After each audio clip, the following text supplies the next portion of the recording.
Hello, my name is Constanza Shelley, and I'm going to be presenting a study titled Long-Acting Injectable Antipsychotic Use in Patients with Schizophrenia and Criminal Justice System Encounters. This study was published by the Journal of Health Economics and Outcome Research, and it has an impact factor of 5.7, and it was published in May this year. So, the abstract. A little background. So, people that are diagnosed with schizophrenia have a very low adherence rate to the medication that they are prescribed. So, this increases the likelihood of relapse, poor health outcomes, hospitalization, high treatment costs, and high rates of both violent and nonviolent offenses. Because of this, the objective of the study was to assess the association between the long acting injectable antipsychotic LAI and the criminal justice system encounters in patients with schizophrenia or a schizoaffective disorder. So, the study was conducted among patients that are 18 years or younger treated for schizophrenia, and they were assessed and analyzed in a period of 2 years pre and post LAI initiation. So, the results the overall risk ratio of having an encounter with the criminal justice system was lower for the patients treated with LAI than the patients that were not treated with LAI or a different type of antipsychotic medication. So, an introduction. As we all know, people that have mental health disorders have a high incidence of poverty, crime, substance use, homelessness, family breakdown, and stigma. Moreover, schizophrenia is a very complex chronic and mental health disorder, and it has received a lot of attention because people with this disorder, due to the nature of the symptoms and the severity of the disorder, have experienced disability and serious physical and social economic consequences. So, access to and consistent use of antipsychotic medication has become an integral part in the clinical management of schizophrenia. However, there is very poor adherence to antipsychotic medication, and this increases the likelihood of relapse, with up to 50% either partially adherent or non adherent at all within 1 year after discharge. On the other hand, people that have high adherence rates in medication are usually related with low risk of incarceration and low incarceration related costs. Because of this, there has been a very high emphasis on medication that has these high adherent costs, and one of them is the LII injectable, which we'll be analyzing today. So, real world studies suggest that patients with schizophrenia, which are treated with this LAI antipsychotic medication, have higher rates of adherence and a reduced risk of hospitalization compared to patients that are treated with an oral antipsychotic. Moreover, it's important to point out that encounters with the criminal justice systems are not uncommon in individuals with schizophrenia. In the US alone, the prevalence rate of people with schizophrenia ranges from 2.0% to 6.5%. And the long term goal here is to take care of this patient group to reduce the risk of incarceration and, instead take them to mental health centers. So, only a few studies have shown the impacts that LAI antipsychotics may have among patients with schizophrenia that have also the risk of an encounter with the criminal justice system. So, a study known as PRIDE that lasted 16 months aimed to demonstrate that the use of LAI antipsychotics over daily oral antipsychotics was better. And it showed that LAIs are better since they reduce the time of the first arrest by 49%, compared with oral antipsychotics in patients with schizophrenia and prior history of crime. And this was the first study that showed the beneficial effects of LAIs. So, the aim of this study that I'm going to be analyzing is to show the association between LAI antipsychotic medication use and encounters with the criminal justice system among individuals receiving care for schizophrenia or a schizoaffective disorder at a community mental health center. And it also aims to provide further evidence on the benefits of a continued antipsychotic medication treatment in mitigating societal burden, including criminal justice system encounters. So, a bit of the methods that were used in this study. So, the study designed um, data was taken from a service provider of individuals with a mental health illness in Summit County, Ohio. And the data ranged from individuals 18 years or older who receive treatment for schizophrenia or a schizoaffective disorder. And only individuals receiving treatment with an LAI antipsychotics were included in the analysis. Everyone in the sample analyzed had at least a 2-year follow-up from when the treatment started. Assessment. So, primary exposure of interest was the start of treatment with one of the following LAI antipsychotic drugs, and they're all stated right here. Moreover, the analysis was compared in a period of time of 6 months, 1 year, and 2 years pre and post LAI initiation, and it is divided into three drug categories: PP1M, FGA, and SGA. And the study also included a sub analysis of the risk of criminal justice system encounters for individuals with a history of prior arrest and/or substance use disorder. And this substance use disorder was diagnosed based on criteria taken from the DSM.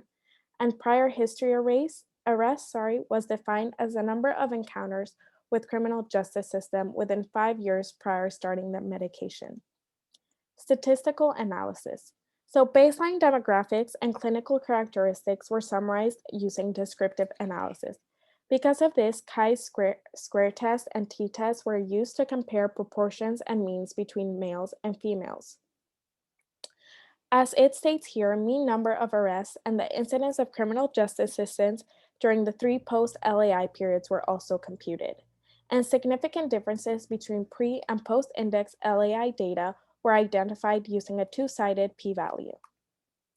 The results: baseline demographics and clinical characteristics.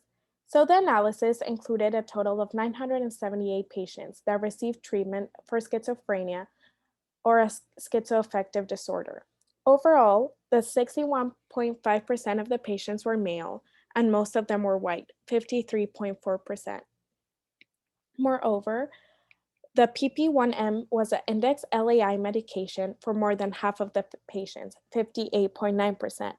38.5% of these patients had a substance use disorder, and 31.5% of these patients had at least one encounter with the law 5 years prior using LAI medication. So, results are all based with encounters in the criminal justice system. Here we can see three different tables, which demonstrate the incidence of a criminal justice system encounter according to overall and index medication during the 6 month, 1 year, and 2 year periods before and after initiating LAI medication. So table A is 6 months, table B is 1 year, and table C is 2 years, sorry. So to get more into detail, overall, out of the 978 individuals in the study, 73, 98, and 145 had at least one arrest during the 6 month, 1 year, and 2 year follow up periods after initiating medication.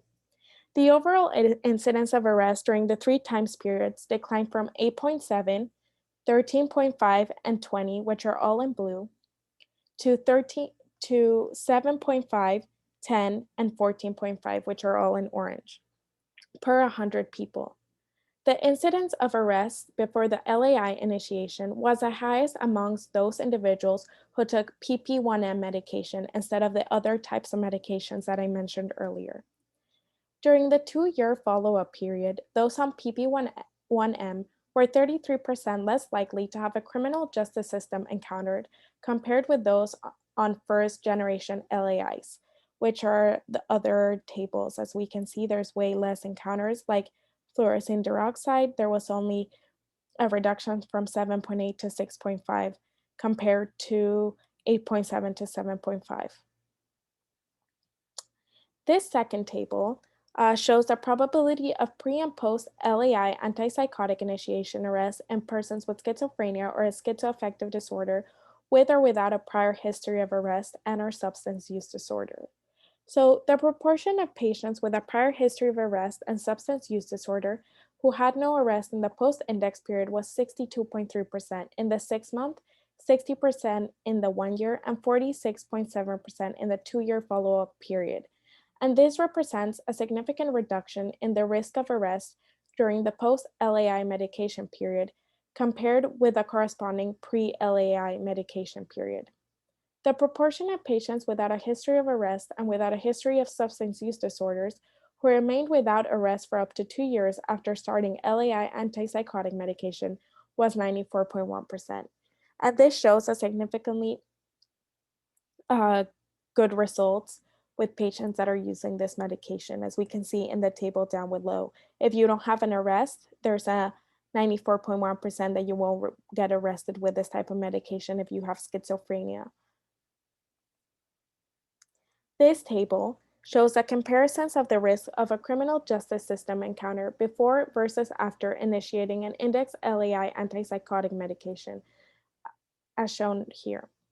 The overall risk of a criminal justice system encounter was significantly lower for patients at 1 year and 2 years after initiation of LAI antipsychotic medication, compared with 1 year and 2 years before LAI initiation. Moreover, individuals receiving treatment with PP1M had a significant reduction in risk of criminal justice system encounter after treatment initiation compared with before treatment initiation. Now, some discussion. So, the follow up analysis shows that treatment of patients with schizophrenia with LAI antipsychotics was associated with a lower risk of encounters with the criminal justice system compared with the same period before the initiation of LAI treatment. During the 2 year post LAI initiation period, the incidence was 14.8% compared with the 20% during the pre-LAI initiation period. Those on PP1M were significantly less likely to be arrested during the 2 year follow up period after the LAI initiation compared with those on the first generation LAIs. The incidence of arrest among patients with a history of criminal history decreased significantly after LAI antipsychotic therapy was initiated. So, some limitations. This study has a good number of limitations. The first one is that it was a limited geographical coverage, meaning missing data or data that is inconsistent or incorrectly recorded, and the absence of detailed patient information, including history of antipsychotic medication use in the past, may have influenced treatment selection and patients' adherence data.